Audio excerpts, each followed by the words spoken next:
तर अनुकूल ठिकाणी चांगले प्रयत्न करणं ही सोपी गोष्ट असते किंवा सगळं अलबेल आहे. म्हणजे सगळ्या सोयी आहेत, सोयी सवलती उपलब्ध आहेत, चांगली जागा आहे, शांत जागा आहे, लोक पण शांत आहेत आणि तिथं तुम्ही शांतपणे प्रोग्राम घेणं ही तेवढी अवघड गोष्ट नाही. जिथं प्रतिकूल परिस्थिती आहे, जिथं शांतता आत बाहेर दोन्हीकडं नाही आहे किंवा कमी आहे, तिथं तुम्ही शांतपणे प्रोग्राम घेणं आणि त्याचा शेवट चांगला होणं आणि त्याच्यातून लोक मार्गावर येणं. काल आपण पाहिलं की तशा परिस्थितीत आता तुम्हाला पण अनिल गायकवाडांना बऱ्याच लोकांचे फोन आले. ते त्यातच म्हणजे प्रतीक आहे की एवढ्या प्रतिकूल परिस्थितीत बाहेर सुद्धा मला वाटतं गाड्यांचे आवाज होते आणि हे तर ते तर तुम्हाला आता मुंबईकरांना ते काही काय म्हणजे फार नवलाईची गोष्ट नाही. आजूबाजूला गाड्यांचे आवाज होतात आणि कोणी आरडाओरडा करतं किंवा काही कुत्री भुंकतात किंवा लोकांची बडबड चाललेली आहे. काल पाऊस पण होता थोडा, त्यामुळे ते विहाराची दारं बंद करावी लागली आपल्याला. एवढ्या याच्यातून आपण पाहतो की लोकांवर त्याचा एक चांगला परिणाम झाला. म्हणजे आपलं सत्र यशस्वी झालं आणि तुम्हालाही त्याचे फोन आले अनिल गायकवाडांना. आणि मी पण रेकॉर्डिंग परत ऐकल्यानंतर माझ्या लक्षात आलं की आपल्याला विषय तिथं पोहोचवता आला. तर याच्यामध्ये आयोजकांचं पण एक मी कौतुक करतो की भूषण सोनवणे आणि त्यांचे वडील आणि इतर लोक पण विहारातल्या कमिटीचे लोक जे तिथं काही उपस्थित होते, काहींनी बाहेरून मदत केलेली आहे, त्या सगळ्यांचंच मी कौतुक करतो की त्यांनी अं, आपल्याला ते नुसतंच उपलब्ध करून दिलं नाही विहार, तर कार्यक्रम उंचावण्यासाठी सुद्धा त्यांनी प्रॅक्टिकली मदत केलेली आहे. त्यामुळे ते एक कारण आहे. आणि माझ्या दृष्टीनं सुद्धा एक असा आनंदाचा विषय असतो, म्हणजे एक आनंदाचा म्हणण्यापेक्षा समाधानाचा विषय असतो की आता आपल्याला हा विचार करायची गरज नाही की धम्मप्रचार करताना, सतीचा प्रचार करताना वातावरण अनुकूल आहे की प्रतिकूल आहे हा विषयच नाही. तो एक आता मी विचार करतोय. म्हणजे जिथं आपण कार्यक्रम घेतो ते वातावरणच तेवढाच विषय नाही तो. जेव्हा आपण व्यक्तिगत पातळीवर प्रचार करतो आणि समज ज्यांच्याशी आपण बोलतो, चर्चा करतो, तर कधी कधी लोक सपोर्टिव्ह नसतात, ह्या विषयाला सपोर्टिव्ह नसतात. त्यांच्या डोक्यामध्ये वेगळंच चाललेलं असतं, ते वेगळंच बोलत असतात, आपण वेगळं सांगत असतो आणि ते सूर लवकर जुळत नाहीत ते. पण तरी सुद्धा आपण पेशन्स ठेवून, सहनशीलता ठेवून ते त्याच्यामध्ये सूर कसे जुळतील, समोरच्या व्यक्तीचा, जसं आता इथे वातावरण थोडस अनुकूल होतं, प्रतिकूल होतं. जेव्हा व्यक्तिगत पातळीवर आपली चर्चा चालते तेव्हा सुद्धा समोरच्या व्यक्तीची मानसिकता कशी आहे, तो कसं बोलतो, किती ऐकतो, किती ऐकवतो, हे सगळ्या गोष्टी आपल्याला तिथं पेशन्स ठेवून पाहाव्या लागतात. समोरचा व्यक्ती ऐकण्याच्या मनस्थितीत नाही आणि आपण जर म्हणजे आता मी ही गोष्ट का बोलतोय की आता अं, हळूहळू आपल्याला सगळ्यांनाच याचं प्रचारक पण बनायचंय, डायरेक्टली इनडायरेक्टली. कारण प्रॅक्टिस झाल्यानंतर पुढचं काम तेच राहतं की आपल्याला लोकांपर्यंत हा विषय पोहोचवायचा आहे. पोहोचवताना म्हणजे त्याला मी काउन्सिलिंग म्हणतो, सती काउन्सिलिंग म्हणतो आपल्या भाषेमध्ये. सती काउन्सिलिंग मध्ये आपल्याला लोकांपर्यंत हा विषय पोहोचवायचा आहे. का पोहोचवायचा आहे? तर लोकांचे प्रश्न आपल्याला सोडवण्यासाठी त्यांना मदत करायची. परंतु जरी आपल्याला ते पोहोचवायची इच्छा असली, आपली सद्भावना असली, तरी ऐकणारा प्रत्येक वेळेला रिसेप्टिव्ह असेल, ग्रहणशील असेल असं नाही. तो प्रतिकूल पण असू शकतो. त्याला त्याला या विषयाचं महत्व पण कळत नाही. ही सती जागृती काय भानगड आहे ह्या विषयाचं त्याला महत्व कळत नाही. कारण याचा उपयोग काय जीवनामध्ये हे त्याच्या लक्षात येत नाही, आणि त्यामुळे तो ऐकण्याच्या मनस्थितीत नसतो. त्यामुळे तो काय म्हणतो, तो त्यातच जास्त सांगतो. त्याने बोललं पाहिजे, त्याने स्वतःला व्यक्त केलं पाहिजे, परंतु कधी कधी लोक असं पण बोलू शकतात की ते ह्या कम्युनिकेशन मध्ये ते इन्व्हॉल्व आहेत की नाही असा प्रश्न पडतो. ते ऐकतात की नाही, आपण काय म्हणतो ते ऐकतात की नाही असा प्रश्न पडतो. इतकं त्यांचं वेगळंच चाललेलं असतं. तरी पण आपल्याला, प्रॅक्टिस करणाऱ्याला, सहनशीलतेनं ती गोष्ट, आपला स्वतःचा मुद्दा मांडावा लागतो. आणि ही सहनशीलता हा आपल्या प्रॅक्टिसचा परिणाम आहे. आपल्याला व्यक्तिगत पातळीवर आधी सती जागृती लक्षात आलेली आहे,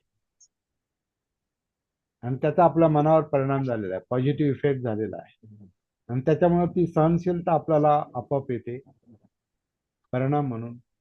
आणि ही सहनशीलता आपल्याला लोकांशी बोलताना, कम्युनिकेट करताना, म्हणजे ते बोलणं तुमचं सतीच्या विषयाला असो नाही तर सामान्य बोलणं असो, आपल्याला सहनशीलतेनं कम्युनिकेशन करता येतं. ही आपली पण परीक्षा असते. आता आपल्या ग्रुपमध्ये नवीन असं कोणीच नाही, त्यामुळे मी हा विषय बोलण्यात मला काही संकोच वाटत नाही. नवीन म्हणजे असं ज्याला अजून सतीची अजून एबीसीडी माहिती नाही असं कोणीच नाही या ठिकाणी. सगळ्यांना, सगळे जवळपास परिचित आहेत. इव्हन विशाल सुद्धा, विशाल बरेच दिवस रेग्युलर होते आपल्या ह्याच्यामध्ये, सत्रांमध्ये.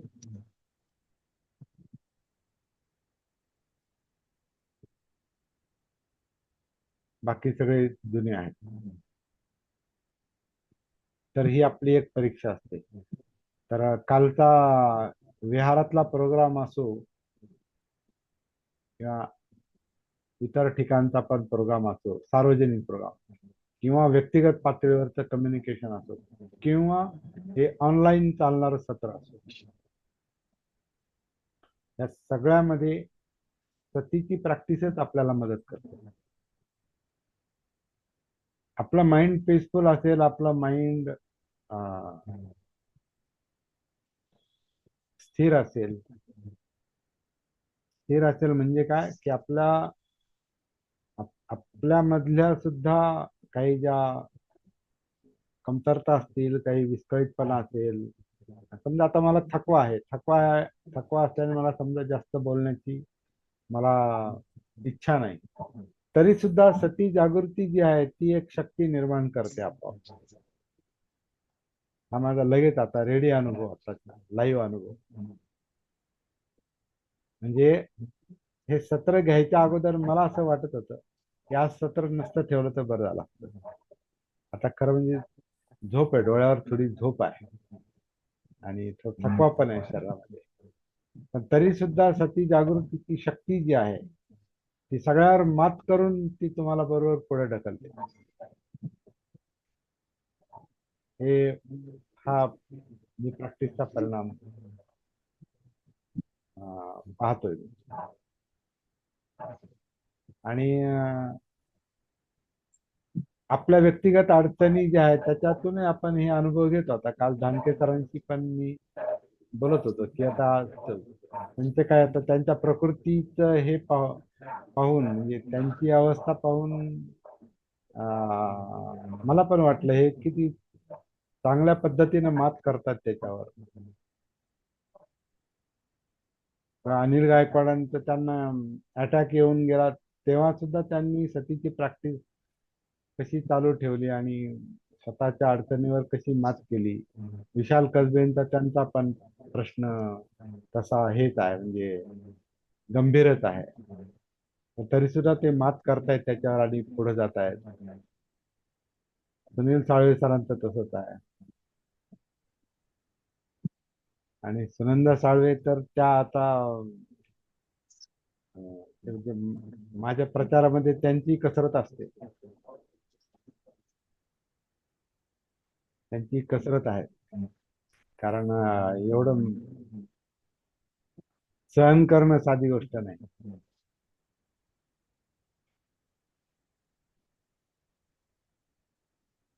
खरंय खरंय, खूप अवघड असत.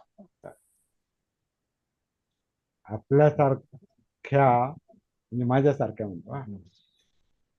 माझ्यासारख्या सामाजिक दृष्ट्या वेडगळ माणसाला सहन करणं सोपी गोष्ट आहे. सामाजिक दृष्ट्या वेडगळ कसा की हे असं सतीन धम्मप्रचार आणि हे सगळं सोडून तुम्ही हे काम करता आणि घरामध्ये जे तुम्हाला भौतिक समाधान द्यायला पाहिजे ते तुम्ही जर योग्य प्रकारे देऊ शकत नसाल आणि तरी तुम्हाला घरच्यांनी सहन करायचं,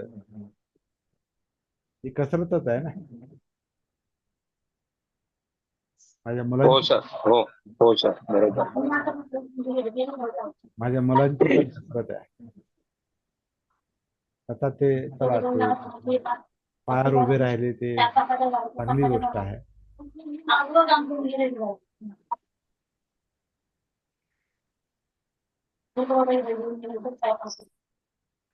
तर हा सतीच्या प्रॅक्टिसचा परिणाम आहे.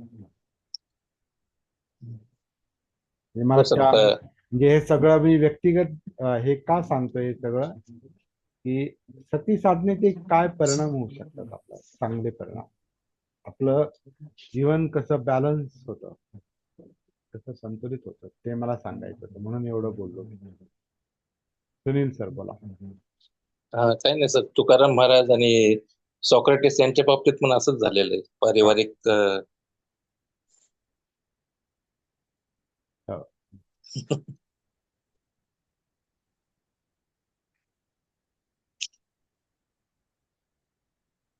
बरोबर.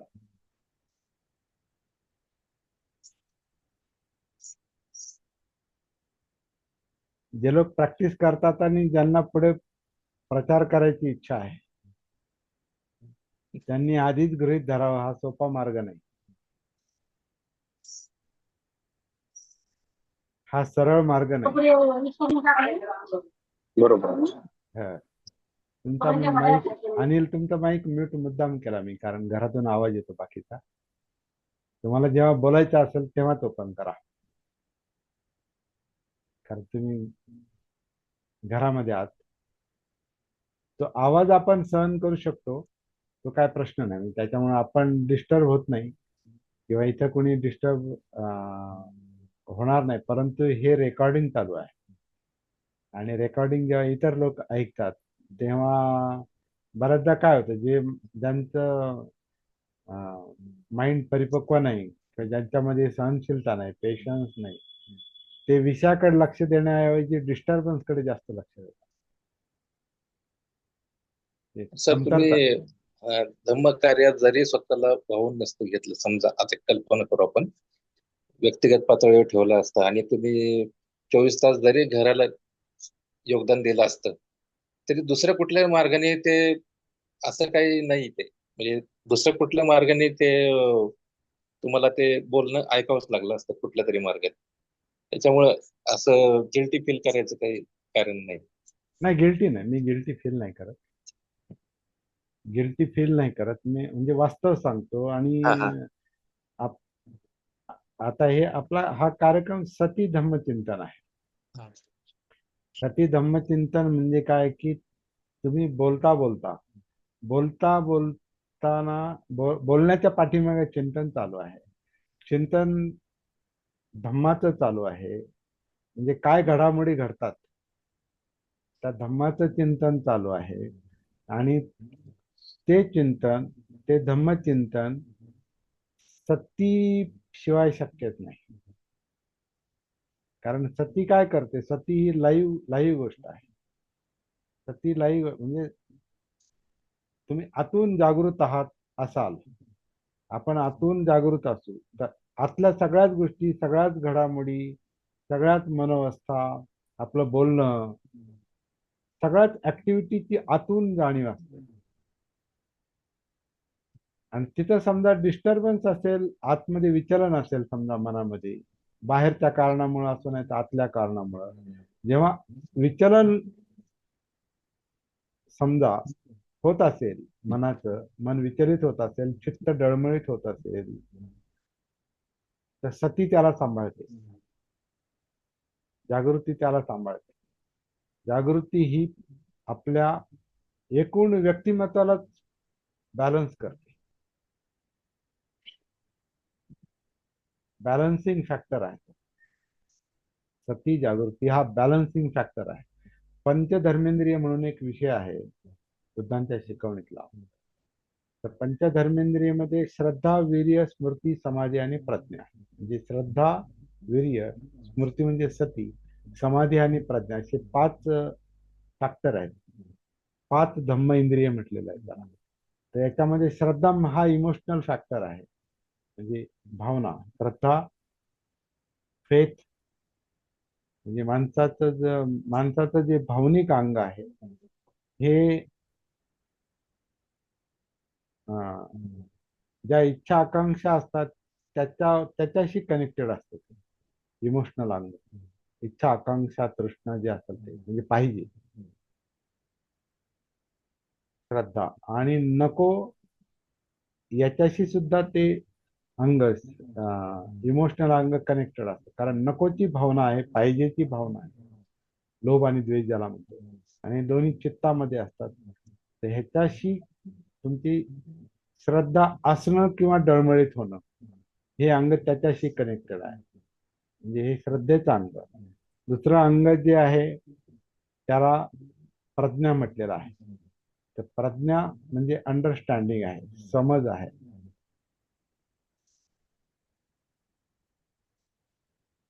समज आहे. आणि कशाची समज तर ज्ञानाची समज. कारण ज्ञानेंद्रिय, आता ज्ञान म्हणजे फार असं म्हणजे पुस्तकी ज्ञान किंवा असं वेगळ्या अर्थानं, म्हणजे व्यावहारिक अर्थानं ज्ञान हा शब्द घेण्याची आवश्यकता नाही. ज्ञान म्हणजे पाच इंद्रियातून जे मिळतं ते, किंवा सहा इंद्रियातून. कारण याला ज्ञानेंद्रियच म्हटलेलं आहे. डोळे, कान, नाक, जीभ, त्वचा आणि सहावं मन, यांना ज्ञानेंद्रिय म्हटलेलं आहे. तर ज्ञानेंद्रिय का म्हटलंय तर ते ज्ञान घेतात. डोळे पाहून ज्ञान मिळवतात, डोळे पाहतात म्हणून मनाला ज्ञान मिळतं, कान ऐकतात म्हणून आपल्याला शब्दाद्वारे ज्ञान मिळतं, शब्दांचं ज्ञान मिळतं किंवा ध्वनी. नाकामुळे गंधाचं ज्ञान होतं, जिभेमुळे चवीचं ज्ञान होतं, त्वचेमुळे स्पर्शाचं ज्ञान होतं. आणि ह्याच्यावर जे माइंड विचार करतं, मन विचार करतं, त्या विचारामुळं त्या संज्ञा निर्माण होतात आणि अं, त्या- त्याच्या आधारित आपली लँग्वेज जे आहे, बोलणं जे आहे ते तयार होतं. पण हे जरी ज्ञान असलं तरी ज्ञानाची समज असते असं नाही. ज्ञान जरी असलं तरी ज्ञान म्हणजे काय, ज्ञानात जे काही शब्द आहेत किंवा प्रतिमा आहेत, डोळ्यातून प्रतिमा निर्माण होतात ना, फोकस, आकार, आणि त्याच्यातून शब्द, कानातून ध्वनी, त्याच्यातून शब्द, नाकातला गंध, त्याच्यातून नाकाचा गंध, स्पर्श, चव, ह्याच्यातून ज्या संज्ञा निर्माण होतात, ते सगळं ज्ञान संचित होतं. ज्ञान संचित होतं, पण सगळं ज्ञान आपल्याला समजतं असा नाही. तर ही समज म्हणजे प्रज्ञा आहे, आणि ते वेगळं काम आहे. हे ज्ञानाची समज, ज्ञानाचं ज्ञान हे भानामुळे येतं, सतीमुळे येतं. श्रद्धा इमोशनल भाग आहे. प्रज्ञा हा एक प्रकारे बौद्धिक भाग म्हणता येईल त्याला.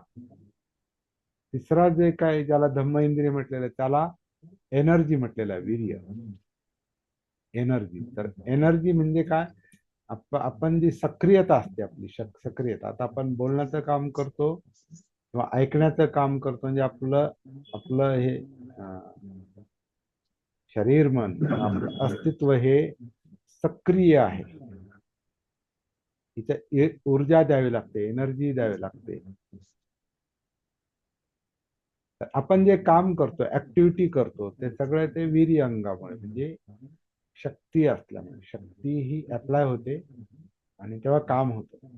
तर त्याला वीर्य हे जीवनाचं ते धम्म इंद्रिय म्हटलेलं आहे. श्रद्धा, प्रज्ञा, वीर्य म्हणजे ऍक्टिव्हिटी, शक्ती, आणि चौथं जे धम्म इंद्रिय आहे त्याला समाधी असं म्हटलेलं आहे. मुद्दाम मी पाचवं इंद्रिय चौथं घेतो मुद्दाम इथे,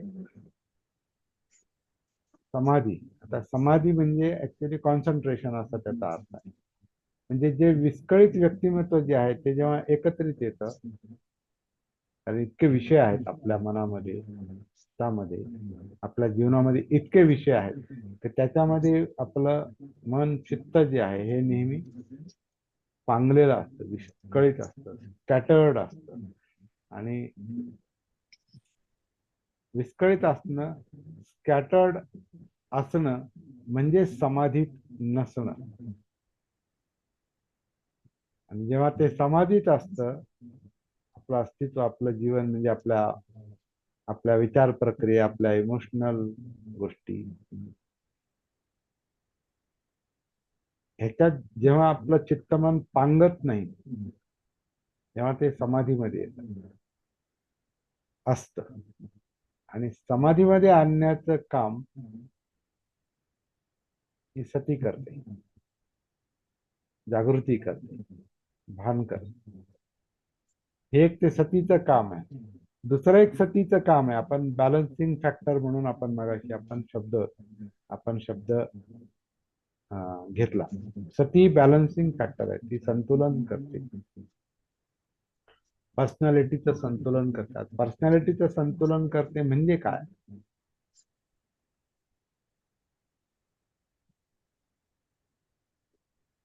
भावनिक अंग हे ज्याच्यात भावना आहेत त्याच्या दिशेने पळत असतं चित्त मन. याच्यात अमुक याच्यावर भावना बसली का त्याच्या मागे ते चित्त मन जातं, म्हणजे विचार जातात आणि तुमच्या इमोशन्स त्याच्यात अडकलेले असतात. तो श्रद्धेचा भाग आहे.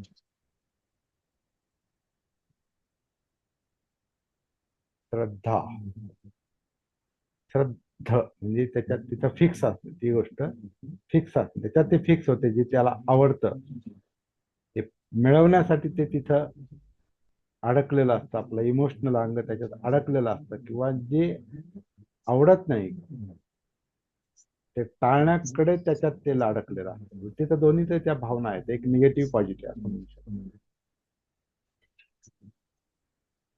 तर इमोशन्सला बॅलन्स करणारा दुसरं जर अंग असतं त्याला प्रज्ञा म्हटलेलं आहे, समज. तर ती श्रद्धा, ही श्रद्धा, तिला ही प्रज्ञा जी बॅलन्स करते. कारण प्रज्ञा, ज्ञानाचं अंग जे आहे ते पण भान नसेल तर अं, ते पण विस्कळीतच असतं. ते म्हणजे ते कुठे पळते, प्रज्ञा नाही, ज्ञानाचं अंग. आणि ते जनरली भावनेच्या मागे पळत असतं. भावना नेहमी ज्ञानावर प्रभाव टाकतात, भावनानुसारच माणूस जास्त जगतो. तर ज्ञान म्हणजे प्रज्ञा, प्रज्ञा म्हणजे नुसतं ज्ञान नाही, प्रज्ञा म्हणजे समज आहे असं आपण म्हणतो. तर हे समज आणि म्हणजे हे ज्ञान, ज्ञानाचं अंग आणि भावनांचं अंग याला वर खाली होऊ न देण्याचं काम सती करू शकते. जसा तराजू असतो, तराजूमध्ये काय, तराजूमध्ये दोन्ही पारड्यामध्ये सारखं हे राहत, सारखं जर असेल तर मग तिथं वर खाली नाही होत. आणि जिथं सारखं नाही किंवा इम्बॅलन्स आहे तिथं तो तराजूवर खाली होतो. सती हा तराजूचं मधलं हे आहे गणित आहे. तर ह्या दोन अंगांना ती सती बॅलन्स करते. खालची जी दोन अंग आहेत, ज्याला शक्ती, वीर्य किंवा ऍक्टिव्हिटी म्हणतो, ऍक्टिव्ह पार्ट, आणि हा कॉन्सन्ट्रेशनचा पार्ट, तर ह्यांना पण सती बॅलन्स करते. कारण जिथं शक्ती काम करते तिथं ती नुसती पळत पण राहू शकते आणि ती कोणत्याही दिशेला जाऊ शकते. जर त्याच्यामध्ये समज नसेल तर इकडून प्रज्ञेचं पण त्याच्या हे आहे. समज असेल तर शक्ती योग्य दिशेला लागते. पण हे समज समज या शक्तीवर नियंत्रण ठेवण्याचा किंवा बॅलन्स करण्याचा समज जे काम करते तो सतीमुळे आहे. कारण सती जो सेंट्रल फॅक्टर आहे तो समज म्हणजे प्रज्ञेला पण पाहतो, इकडे खाली ऊर्जा पण पाहतो, इकडे भावना पण पाहतो.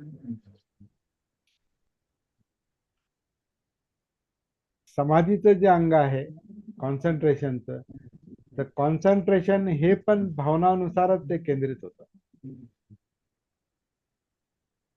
भावनानुसार म्हणजे ते निगेटिव्ह पॉझिटिव्ह कोणते असो त्याच्याशी मन एकाग्र होण्याचा की ते मिळवण्याचा, प्राप्त करण्याचा, त्यात तिथं एनर्जी अप्लाय करण्याचं जे काम घडतं, तिथं समाधिस्थ होण्याचं जे काम चालतं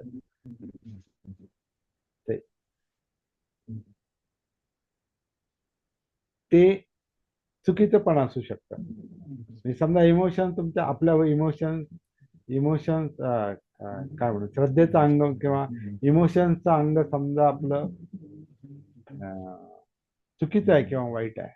म्हणजे वाईट ठिकाणी पण श्रद्धा असू शकते, चुकीच्या ठिकाणी. कारण ती समज नाही, इकडे प्रज्ञान असल्यामुळे ते चुकीच्या ठिकाणी जी समज असते त्या समजेवर, त्या श्रद्धेच्या ठिकाणावर ही समाधी एकाग्र होऊ शकते. समाधी चांगली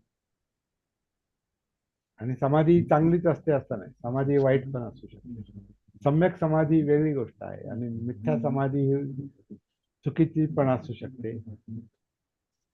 तर समाधीला पण बॅलन्स करण्याचं, समाधी आणि ऊर्जा शक्ती यांना बॅलन्स करण्याचं काम पण सती करू शकते. समाधी आणि श्रद्धा यांना बॅलन्स करण्याचं काम मधली सती करू शकते. प्रज्ञा आणि श्रद्धा यांना बॅलन्स करण्याचं काम सती करू शकते. प्रज्ञा आणि ऊर्जा याला बॅलन्स करण्याचं काम सती करू शकते. समाधी आणि हे सगळे अंग जे आहेत यांना, या सगळ्यांना बॅलन्स करण्याचं जे काम आहे ती सती करते. So Sati is the balancing factor. संतुलित व्यक्तिमत्व संतुलित ठेवते, ते इकडे तिकडे पळू देत नाही. आणि जेव्हा सती नसते, जेव्हा भान नसतं, जेव्हा जागृती नसते, तेव्हा हे सगळे अंग माणसामध्ये एक प्रकारचा तणाव पण निर्माण करतात. कारण माणसाच्या भावना जिकडं वाटेल तिकडे पळतात, माणसाचे विचार वाटेल तिकडे पळू शकतात, माणसाची शक्ती वाटेल तिथे सक्रिय होऊ शकते.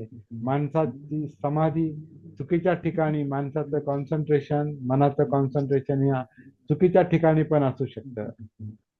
आणि असं म्हणतात ना, म्हणजे चोर चोर पण कॉन्सन्ट्रेट असतो.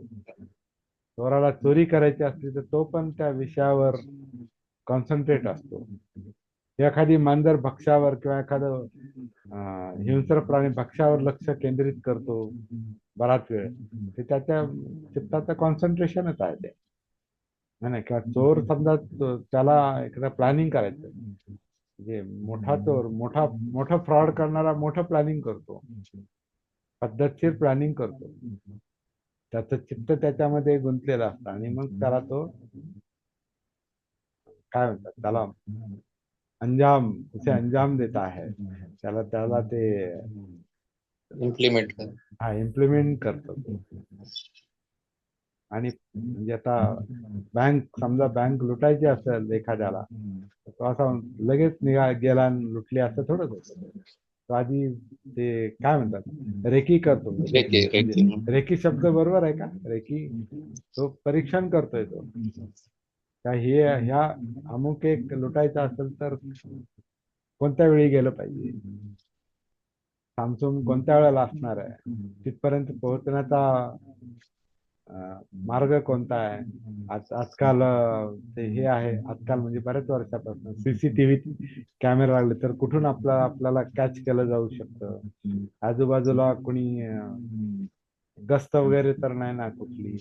सगळं तो रॉबरी करणारा तर सगळं विचार करून तो पद्धतशीर प्लॅनिंग करून ते करतो. तर ती त्याची समाधी आहे. त्या स्मृती राहिले. पण जिथं सती आहे, सती असल्यावर भान असल्यावर काय काय करेल तो? तो म्हणेल की त्याचं मन त्याला सांगेल, त्याचं चित्त त्याला सांगेल का तू जे करणार आहे याचा परिणाम काय होणार आहे. त्याला समज येते. समज जर आली त्याला, तर तो म्हणतो नाही, मी किती हुशार असलो तरी, आणि समजा नाही पकडले गेलो तरी माझं मन तरी मला खाईल. मी व्यक्तिगत पातळीवर मी डिस्टर्ब असणार आहे, माझी झोप उडेल, मला भय राहील, मी नेहमी असुरक्षित राहील.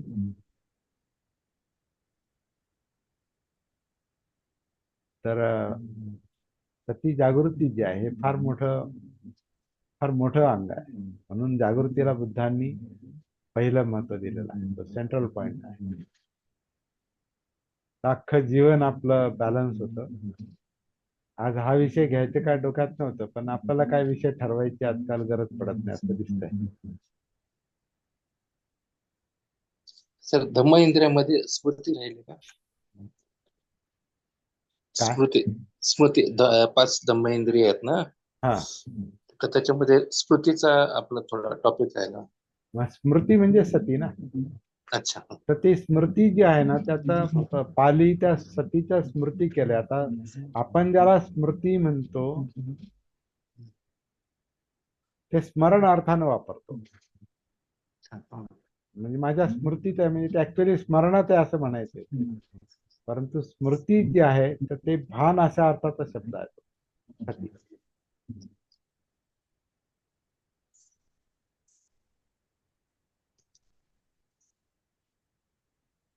हा एक थोडासा शाब्दिक गोंधळ, सगळे शब्द शाब्दिक गोंधळ निर्माण करतात. आता समाधीला लोक, ध्यानाला बसला, समाधी लागली, समाधीत गेला, मेला, समाधी घेतली, म्हणजे त्या थडग्याला पण समाधी म्हणतात. ती शब्द शब्द विकृती आहे ती, शब्दांच्या अर्थाची ती विकृती आहे. श्रद्धा लोक म्हणतात, श्रद्धा कसं, श्रद्धा पाहिजे, पण कोणती श्रद्धा पाहिजे, कुठे श्रद्धा पाहिजे, त्याचं भान पाहिजे. कारण श्रद्धा पाहिजे आणि नको हा मुद्दाच नाही, चित्त म्हणजे श्रद्धाच आहे, कारण ते इमोशनल अंग आहे. प्रज्ञा ही तुमचं वैचारिक अंग आहे, बौद्धिक अंग आहे. पण बुद्धी चांगलीच असते असं नाही ना. आपण मगाशी म्हणलो चोरामध्ये कॉन्सन्ट्रेशन आहे, बुद्धी पण आहे. मला हे मिळवायचंच, ही अमुक एक तिजोरी फोडायचीच आहे, त्याची पक्की भावना आहे, मला हे पाहिजे. हे इमोशनल अंग आहे, त्याच्याशिवाय तो सक्रिय होऊ शकत नाही. आणि इकडं वीर्य आहे, म्हणजे त्याची एनर्जी आहे. पण सती म्हणते हे सगळे चारही इंद्रियांना ती म्हणते आता ह्याचा परिणाम काय पुढे, त्याचं काय होईल पुढे.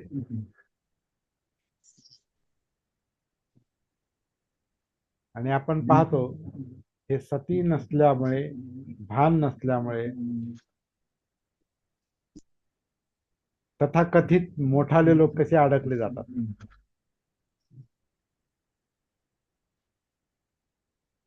त्यांना काय शिक्षा मिळते, त्यांचं काय होतं पुढे, असं म्हणजे सगळं लाईफ उद्ध्वस्त, जीवन उद्ध्वस्त, त्यांच्यावर अवलंबून असणारं कुटुंब उद्ध्वस्त, सगळी व्यवस्थाच उद्ध्वस्त होते. त्यांचा लौकिक पण जातो. काय राहतं केवळ एकच गोष्ट नसल्यामुळे, भान, सती. आणि सतीमुळेच माणूस हा माणूस आहे असं आपल्याला म्हणता येईल. माणसातली जी माणूसपण जे आहे ना, त्याच्यात ते जेवढं भान आहे, सती आहे, तेवढा तो माणूस आहे, नाहीतर तो प्राणीच आहे. बुद्धिमान जनावर किंवा शक्ती एनर्जी ही तर जनावरांमध्ये पण असते. बैलामध्ये पण ताकद असते, घोड्यातही ताकद असते. पण बिना लगामाचा घोडा किंवा बिना व्यसनात बैल हा काय करतो? कुठे पळू शकतो? तसं सती हे व्यसन आहे, पण ती सक्ती नाही, ती अंडरस्टँडिंग आहे, ती समज आहे. तुम्ही मनाला किंवा स्वतःच्या जीवनाला तुम्ही एखाद्या जनावरासारखं, मनाला तुम्ही जनावरासारखं ट्रीट नाही करू शकत. माझं एक ऑब्जेक्शन आहे, एक जे टीचिंग आहे त्या टीचिंग मध्ये ते गुरु सांगतोय ना कि मन जानवर है उसे पालतू बनाना है. That is wrong. मन जनावर नाहीये.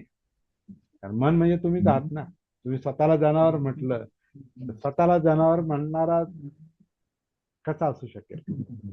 त्याला समज नाही म्हणून तो त्याला जनावर म्हणतो. मन हे जनावर नाही, चित्त हे जनावर नाही, ती एक शक्ती आहे. आणि शक्ती ही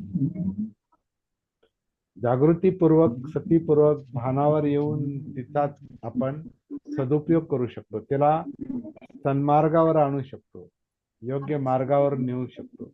आणि तिला तुम्ही व्यसन घालणे, त्याच्यावर सक्ती केली, त्याला जनावर समजलं तर तुम्ही काय करणार आहे?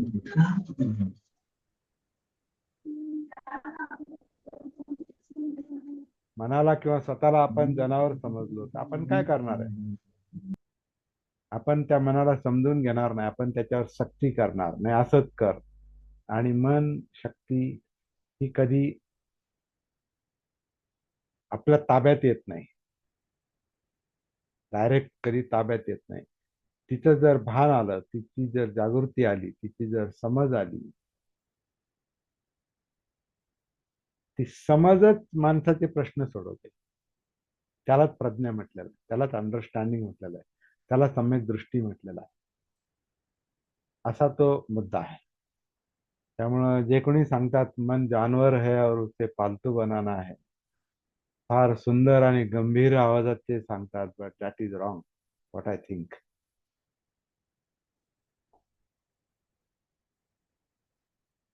आणि म्हणून जनावरांसारखंच बांधून ठेवलं जातंय. आणि ते जनावर सुटलं शेवटच्या दिवशी. आता मी कोणाविषयी बोलतोय थोडस, म्हणजे मी नाव नाही घेत, आपल्याला यू कॅन अंडरस्टँड. ते जनावर जेव्हा शेवटच्या दिवशी मोकळं सोडलं जातं तेव्हा काय होतं, ज्यांनी अनुभव घेतले त्यांना माहिती आहे. लोक अक्षरशः वेड्यासारखे बडबड करतात. विशेषतः महिला मंडळात मी पाहिलं तर ते अक्षरशः म्हणजे इतकं कोंडी फुटते ना, ती भावनांची कोंडी फुटते. मग इतकी बडबड करतात, इतकं म्हणजे ते अस्वस्थ करणार ते वातावरण तयार होतं त्या शेवटच्या दिवशी. कारण ती व्यसन काढली, ते लगाम काढला, आता ती एनर्जी काय करणार, ते जनावर काय करणार, उधळणारच आहे ना.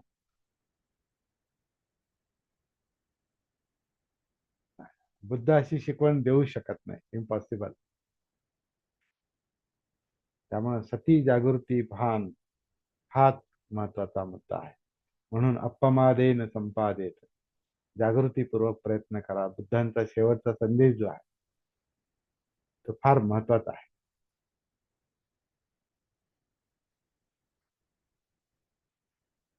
सती संप्रजन्य, सती जागृती, सती पठ्ठान. मला वाटतं फार सोपं आहे, सरळ आहे. पण जो भानावर आहे त्याच्यासाठी सरळ आहे, नाही तर सगळं कॉम्प्लिकेशन आहे, सगळे कॉम्प्लेक्स, गुंतागुंत करून टाकली. दोष दोष नाही तो. एकच काम करायला, एकच काम करायचंय. एक कलमी कार्यक्रम आहे हा. जाग व्हा, जाग व्हा, जाग करा, दॅट्स ऑल. जाग कसं व्हायचं? तर धम्मं कायेन पद्धती, ह्या पद्धतीनं जाग व्हायचे. कायेत उतरा. कायेमध्ये जे जे काय आहे, आता आपण ही जी काय 5 धर्मेंद्रिय पाहिली ती कायेतच आहेत. त्या सगळे धम्म हे कायतच आहेत. धम्म म्हणजे सगळ्या ऍक्टिव्हिटी जे काय आहे ते या जिवंत शरीरात अस्तित्वात जे काय आहे त्याला धम्म म्हटलेलं आहे. हे धम्म कोणाला दिसतात? बुद्धाला दिसतात. बुद्ध म्हणजे काय? जागृती. बुद्ध म्हणजे बोध. बोध ही जागृतीनं, बोध हा जागृतीनं होतो. म्हणजे बुद्ध म्हणजे जागृती. जागृती ही म्हणजे सती आहे. बुद्ध म्हणजे सती. तर ते बुद्ध इथंच आहेत. त्यांना सापडलेला धम्म इथंच आहे.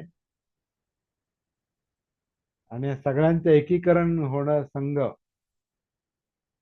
तर संघ व्यक्तिगत पातळीवर पण सगळ्या विस्कळीत धम्मांचं एकत्रीकरण होणं, समाधीमध्ये सम्यक समाधीमध्ये येणं, आणि व्यावहारिक पातळीवर, सामाजिक पातळीवर विस्कळीत लोकांचं एकत्र येणं. विस्कळीत लोकांचं विस्कळीत लोक जेव्हा जागृत होऊन एका मार्गावर येतात, तोही संघ आहे. संघ हा बुद्धाला शरण जातो म्हणजे जागृतीला शरण जातो. संघ हा धम्माला शरण जातो म्हणजे ज्या ऍक्टिव्हिटीज चालू आहेत आपल्या ह्याच्यामध्ये काया वेदना चित्त मनोधम्माच्या पातळीवर त्याचं भान ठेवतो, त्याला शरण जातो. शरण जाणं म्हणजे त्याच्या आधारे पुढे जाणे. शरण जाणे दुर्बलता नाही. शरण जाणे म्हणजे त्याचा आधार घेणे. कारण श्वासाचा आधार याच्यासाठी घ्यावा लागतो, कारण कायेमध्ये उतरायचे. कायेचा आधार याच्यासाठी घ्यावा लागतो, कारण कायेतल्या जाणीवांचं भान आलं पाहिजे. म्हणजे वेदनांचं फिलिंगचं भान आलं पाहिजे. जाणीवांचा आश्रय आधार ह्याच्यासाठी घ्यावा लागतो, कारण त्याच्यामध्ये सुखदुःख आहेत. विशेषतः दुःख आहेत, यातना आहेत, डिस्टर्बन्स आहेत, एकटेपणा आहे, विचलन आहे, फ्रस्ट्रेशन आहे, नैराश्य आहे, जे काय तो प्रश्न सोडवायचा म्हणून त्याचा आधार घ्यावा लागतो. तिथं गेल्याशिवाय ते समजणार नाही. आणि ते का निर्माण होतं? त्या चित्तापर्यंत पोहोचण्यासाठी ह्या जाणीवांचा वेदनांचा आधार घ्यावा लागतो. म्हणजे चित्तापर्यंत आपण पोहोचतो, म्हणजे कारणापर्यंत पोहोचतो. त्या चित्ताचा आधार घेणं म्हणजे चित्तानुसती. चित्तामध्ये जागृती. चित्तामध्ये चित्त पाहणं असं म्हटलेलं आहे. हा एक आपण आपल्याला अजून हा आपल्याला अभ्यास तो येणार आहे किंवा आपला चालूच आहे. आपण ते शब्द जरी वापरत नसलो तरी आपल्याला श्वासातला श्वास पाहणं, कायेतली काया पाहणं, वेदनांमधल्या वेदना पाहणं, चित्तातलं चित्त पाहणं, म्हणजे त्याचा आश्रय घेण्यासारखं आहे. त्याचा आधार घेण्यासारखं आहे. म्हणजे त्याचाच आधार घेऊन त्याच्यात फिरायचं, त्याच्यात एंट्री करायची आणि त्याचं संशोधन करायचं, त्याचं ऑब्झर्वेशन करायचं, त्याचं निरीक्षण करायचं, परीक्षण करायचं. आणि सायकोलॉजीच्या भाषेत त्याचं अध्ययन करायचं असं म्हटलेलं आहे. अध्ययन म्हणजे अभ्यास करायचा.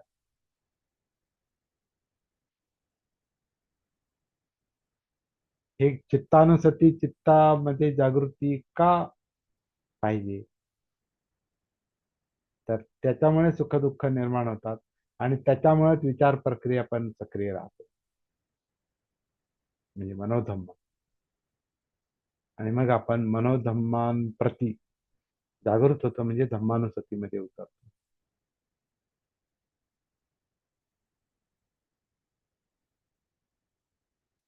सरळ काम आहे. सोपं सोपं म्हणता येईल, समजायला सोपं आहे काय याच्यात. म्हणजे काय हे काय अवघड नाही. म्हणजे आनापानसती श्वास समजायला काय, लहान पोरालाही समजेल श्वास काय आहे.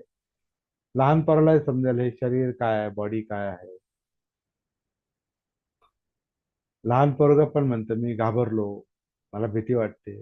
म्हणजे त्याला समजते, त्याला जाणीव होते. थोडा मोठा झाल्यावर म्हणतो मी विचार करतो, माझ्या मनात विचार आला.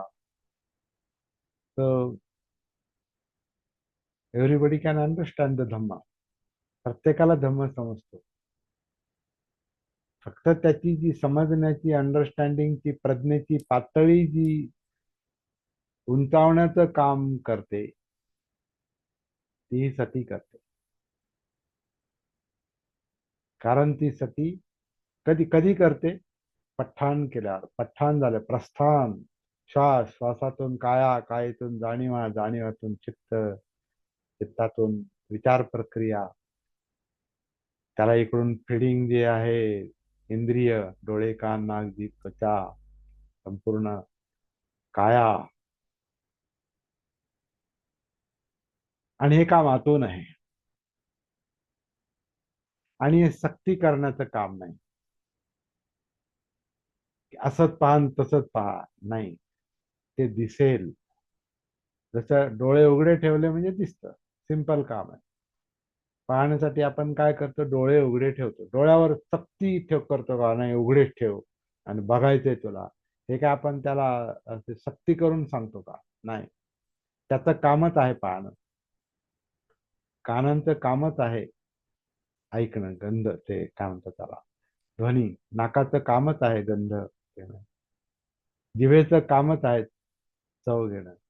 त्वचेचं कामच आहे स्पर्श ज्ञानातून, स्पर्शातून ज्ञान करून देणं. आणि मनाचं कामच आहे विचार करणं. चित्ताचं कामच आहे पाहिजे नको त्या पाठीमागे जाणं. अज्ञानामुळं, अविद्येमुळं, भान नसल्यामुळे. आणि हे कायेच्या दायऱ्यामध्ये हे सगळं काम चाललेलं, ह्या लिमिटमध्ये हे चाललेलं आहे.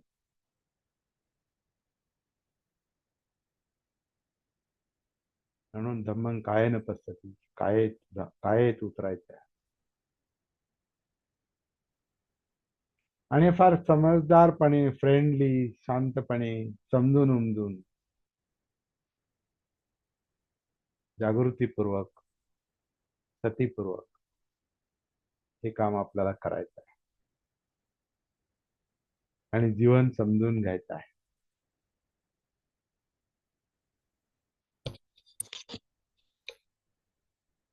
या ठिकाणी मी थांबतो.